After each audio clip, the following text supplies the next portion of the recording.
अस्सलामुअलैकुम। तो भाईजान, क्या हाल चाल है आप सबका? उम्मीद है आप सब लोग ठीक ठाक होंगे, खैर खैरियत से होंगे। तो आज हम लोग देखेंगे कि डॉट यूएसडीटी जो है वो कहाँ तक जा सकता है, लॉन्ग टर्म के लिए भी और शॉर्ट टर्म के लिए भी कहाँ से रिजेक्शन आ सकती है। तो इसलिए अगर आप लोग डॉट होल्डर्स हो, ठीक है, आप लोगों ने ऊपर से कहीं से बाय किया हुआ है और अभी तक आप बहुत ज़्यादा लॉस में चल रहे हो, नीचे हो, तो ये वीडियो आपने मिस नहीं करनी। इसमें आपको मैं साफ बताऊंगा लॉन्ग टर्म के लिए इस बुल रन में डॉट कहाँ तक जा सकता है और शॉर्टर टाइम फ्रेम के लिए कहाँ से रिजेक्शन ले सकता है, ताकि अगर आप लोगों में से किसी ने नीचे से बाय किया हुआ है, उसने कटिंग करनी हो, कटिंग करके दोबारा रीबाइंग करनी हो, तो वो कर सके। तो टाइम वेस्ट नहीं करते, अपनी एनालिसिस स्टार्ट करते हैं। उसके अलावा अगर आप लोगों ने मेरा व्हाट्सएप चैनल ज्वाइन नहीं किया तो लाजमी से ज्वाइन कर लो, वहाँ पर मैं स्पोर्ट सिग्नल्स और मार्केट अपडेट्स देता रहता हूँ। तो स्टार्ट करते हैं अपनी वीडियो को। अभी हम लोग आ चुके हैं अपने डॉट के 1 आवर टाइम फ्रेम पे, ठीक है। आप लोग देख सकते हो यहाँ पे 1 आवर का टाइम फ्रेम है और ये डॉट जो है उसका चार्ट है, सही है। सबसे पहले हम लोग अपने शॉर्टर टाइम फ्रेम पे देख लेते हैं कि जो है ये हमें कहाँ से इसकी रिजेक्शन मिल सकती है और कहाँ तक जा सकता है, क्या इसके पैटर्न है और कहाँ तक नीचे आ सकता है, ठीक है। पहले शॉर्टर टाइम फ्रेम पे देखते हैं, फिर मैं आपको लॉन्ग टर्म का बताऊंगा कि इस बुल रन में ये कहाँ तक जा सकता है, ठीक है। फिर आप लोग उस हिसाब से अपना जो है रिस्क मैनेज कर सकते हो, ठीक है। अभी जो हमारे पास जो चार्ट चल रहा है इसका, बेसिकली ये तकरीबन एक समझ लो कि बुल फ्लैग का बन रहा है चार्ट, ठीक है। ये देखो, यहाँ से पहले एक लंबी समझ लो झंडे का, मैं पंजाबी में कहता हूँ, ये डंडा है उसका, और ये आगे जो है इसका जो है वो आगे जो कपड़ा होता है वो बन रहा है, ठीक है। मतलब कि समझ लो एक फ्लैग पैटर्न बन रहा है, बुल फ्लैग पैटर्न, ठीक है। तो अगर हम लोग इसको मेजर करते हैं, इसकी जो डिमांड है, जो अग्रेसिव डिमांड है ये इसकी, अगर हम लोग इसको मेजर करते हैं तो यहाँ तक, एक मिनट, इसका मैं जो कलर है वो वाइट कर लेता हूँ। तो अभी ये और ऊपर कितना जा सकता है, ठीक है। अभी देखो ये इतनी डिमांड आई है और यहाँ पर कंसोलिडेशन स्टार्ट हो गई है, तो हम लोग यहाँ पर अपनी इस डिमांड को रखेंगे, ठीक हो गया। और यहाँ से हम लोग देख लेते हैं कि अगर तो हमारी जो डिमांड है वो हाफ होती है तो हमारे पास पहला टारगेट जो होगा वो $4.28 का होगा, ठीक हो गया। $4.28 ये मैंने लगा दी है लाइन, ठीक है। उसके बाद अगर हमारी ये डिमांड पूरी होती है, चांसेस यही होते हैं कि डिमांड पूरी आएगी। अगर हो सकता है यहाँ से आकर थोड़ी बहुत रिजेक्शन देखने को मिल सकती है, नहीं तो हमारी डिमांड पूरी होगी और ये तकरीबन हमारे पास बनेगा $4.44, ठीक हो गया। और ऐसा भी होता है कि अगर हमारा ये लेवल, हमारी डिमांड का ये लेवल भी ब्रेक हो जाए, लेकिन यहाँ पर हमने प्रॉपर देखना है कि वाकई में यहाँ पर मतलब ब्रेकआउट हुआ है, प्रॉपर ब्रेकआउट हुआ है, या सिर्फ लिक्विडेशन को ग्रैब करने के लिए, ठीक है, लॉन्गर्स को पकड़ने के लिए सिर्फ यहाँ पर फेक आउट हुआ है। हो सकता है यहाँ से ऊपर विक लगा दे और दोबारा नीचे आ जाए, ठीक है। तो यहाँ पर इतना रिस्क नहीं लेना, पहले कंफर्मेशन लेनी है, फिर उसके बाद आपने देखना है आगे क्या करना है। अगर तो प्रॉपर ब्रेकआउट होता है, फिर हम लोगों ने क्या करना है कि यहाँ से इसकी जो डिमांड है उसको डबल कर देना है, ठीक हो गया। तो हमारे पास न्यू लेवल्स निकल के आ जाएंगे। इसके अगली डिमांड का जो हाफ बनेगा वो $4.59 का होगा, ठीक है। ये 1 आवर का टाइम फ्रेम है, ये मैं शॉर्ट टर्म के लिए बता रहा हूँ। अगर यहाँ इन लेवल्स पे आकर रिजेक्शन मिल सकती हैं, ठीक है। और अगर हमारी डिमांड दूसरी भी पूरी होती है तो $4.76 का होगा, ठीक है। यहाँ से कंफर्मेशन इसको रिजेक्शन मिले ही मिलेगी, ठीक है। दोबारा फिर पता नहीं कैसा बिहेव होगा चार्ट का, फिर पता नहीं कहाँ पर फेयर वैल्यू गैप्स बनेंगे, कहाँ कहाँ पर ये क्या एरियाज बनाएगा, वो जब ऊपर जाएगा फिर देखा जाएगा, ठीक हो गया। तो ये था हमारा शॉर्टर टाइम फ्रेम के लिए। हाँ, अगर मैं आपको बता देता हूँ, और अगर खुदा न खासा अगर आपको पता है क्रिप्टो मार्केट है, अभी इसका जो पैटर्न है वो तो बुलिश ही है, लेकिन अगर मार्केट नीचे आती है तो फिर कहाँ तक आ सकती है। तो अभी जैसे कि हमारे पास ये दो एरिया, चल मैं इसको रिमूव कर रहा हूँ पहले, एक मिनट, ताकि थोड़ा सा क्लियर है, ठीक है, ये लगे रहेंगे। तो हमारे पास ये एक कंसोलिडेशन जोन में चल रही है मार्केट, ठीक है। Consolidation means easy word sideways में, ठीक हो गया। तो अगर तो यहाँ पहले मार्केट आ सकती है नीचे, अगर तो इसी जोन में रहती है तो तकरीबन $4.10-11 तक आएगी, ठीक हो गया। अगर इसको ब्रेक करती है तो हमारे पास नीचे एक ये वाला जो है, ये एक फेयर वैल्यू गैप पड़ा हुआ है, ठीक है। ये एक फेयर वैल्यू गैप है जो कि इतना स्ट्रॉन्ग नहीं लगता, क्योंकि नीचे इसके ये वाला जो है एल्गोरिथम ऑर्डर ब्लॉक, इसको एल्गोरिथम ऑर्डर ब्लॉक कहते हैं। सही हो गया। और इसके साथ ही नीचे ये जो है एक फेयर वैल्यू गैप भी है, और यहाँ पर ये वाला ऑर्डर ब्लॉक भी है, और ये स्ट्रॉन्ग जो है वो सपोर्ट एरिया भी है। तो अगर तो यहाँ से नीचे ब्रेकआउट होता है तो उम्मीद है, ज़्यादा चांसेस है कि मार्केट इस फेयर वैल्यू गैप को लेकर दोबारा ऊपर को जा सकती है। ठीक है, या फिर अगर नहीं होता तो यहीं से ऊपर जा सकती है, क्योंकि है तो बुलिश ही ये पैटर्न। ठीक हो गया। लेकिन मैं आपको सारी पॉसिबिलिटीज बताऊंगा ताकि आप लोग को किसी किस्म की टेंशन हो, आप लोग अपने रिस्क को मैनेज कर सको, अपनी एंट्रीज को मैनेज कर सको। ठीक हो गया। और ये एल्गोरिथम ऑर्डर ब्लॉक है, इसको भी ये करके थोड़ा सा ऊपर को जा सकती है, मतलब रिजेक्शन ले सकती है। लेकिन उम्मीद है कि ये वाला ऑर्डर ब्लॉक और यहाँ पर जो फेयर वैल्यू गैप है वो ये लाजमी फिल करेगा, क्योंकि जिस ऑर्डर ब्लॉक के पास फेयर वैल्यू गैप होता है और ये 1 आवर का टाइम फ्रेम है, कोई छोटा टाइम फ्रेम भी नहीं है, जितना बड़ा टाइम फ्रेम होगा उतनी ज़्यादा एक्यूरेसी हमारी स्ट्रांग होगी। ठीक हो गया।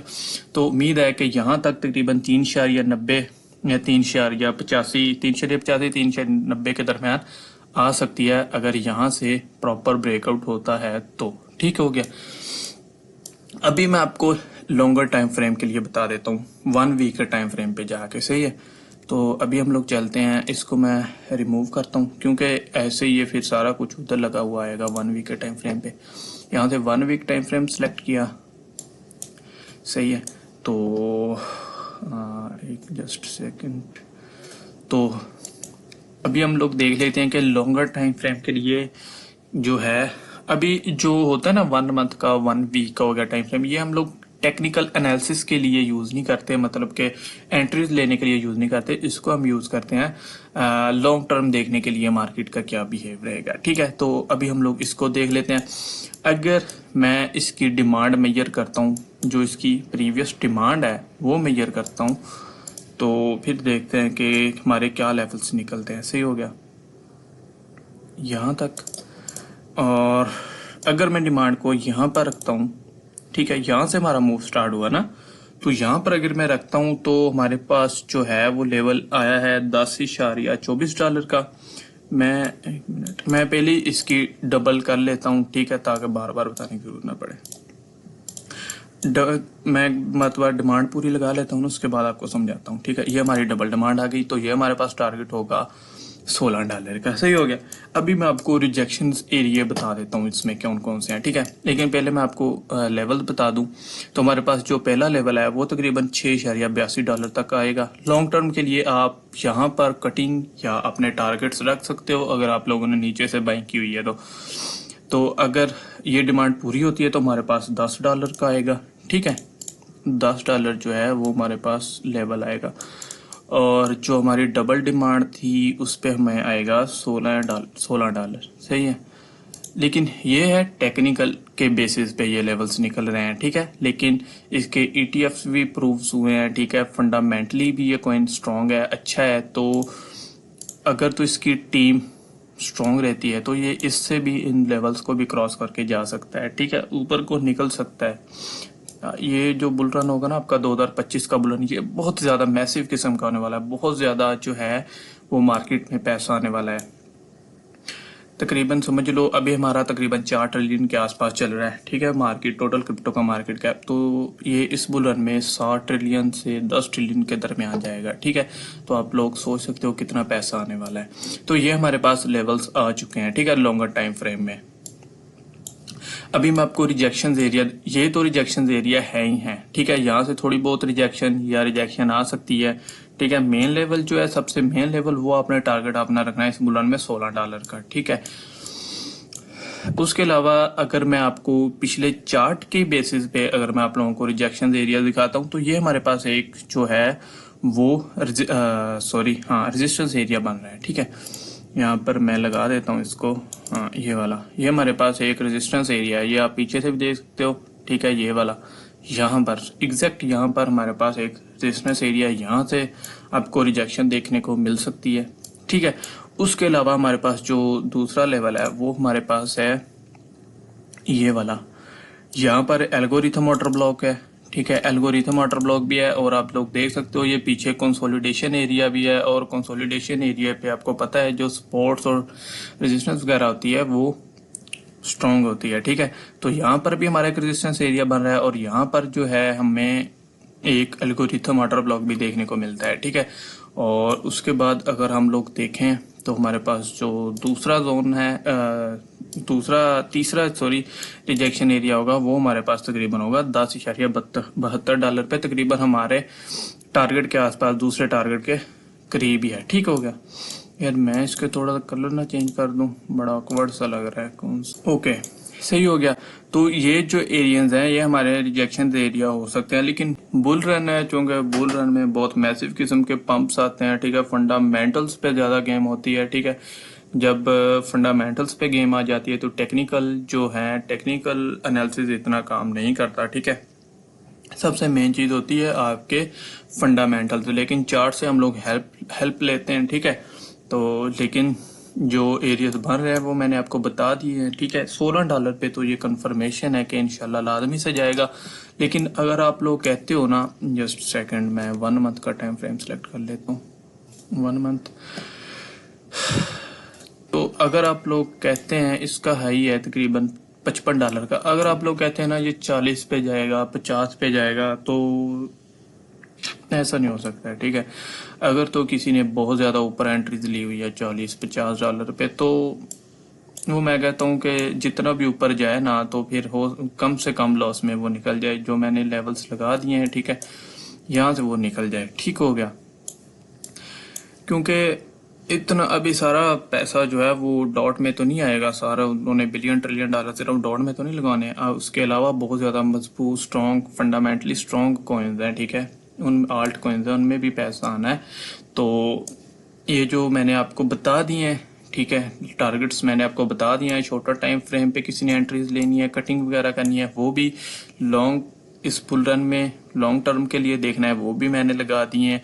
तो अगर तो किसी ने नीचे से बाय करना है, ठीक है, उसके पास कोई $1000, $1500, $2000 यहाँ तक हैं, मतलब उसके पास डॉट की अच्छी क्वांटिटी आ सकती है, तो वो बाय कर सकता है, ठीक है।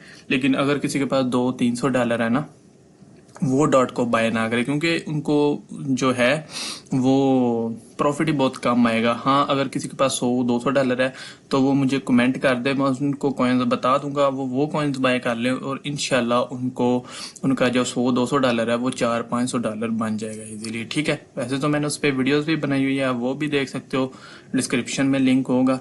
लेकिन अगर आप लोगों ने नहीं भी देखनी तो कोई बात नहीं, आप जस्ट कमेंट कर दो, मैं कमेंट में आपको कोइन बता दूंगा। इंशाल्लाह आप बगैर किसी टेंशन के आप वो कोइन बाय कर सकते हो, ठीक है। तो यही थी हमारी आज की वीडियो। नेक्स्ट आप किस कोइन की प्रेडिक्शन चाहते हो, किस कोइन के जो है वो एनालिसिस चाहते हो, टारगेट्स चाहते हो, तो वो लाजमी से मुझे बताना। इंशाल्लाह नेक्स्ट वीडियो में वो कवर करेंगे। मिलते हैं इंशाल्लाह नेक्स्ट वीडियो में। अपना ख्याल रखना। अल्लाह हाफिज़।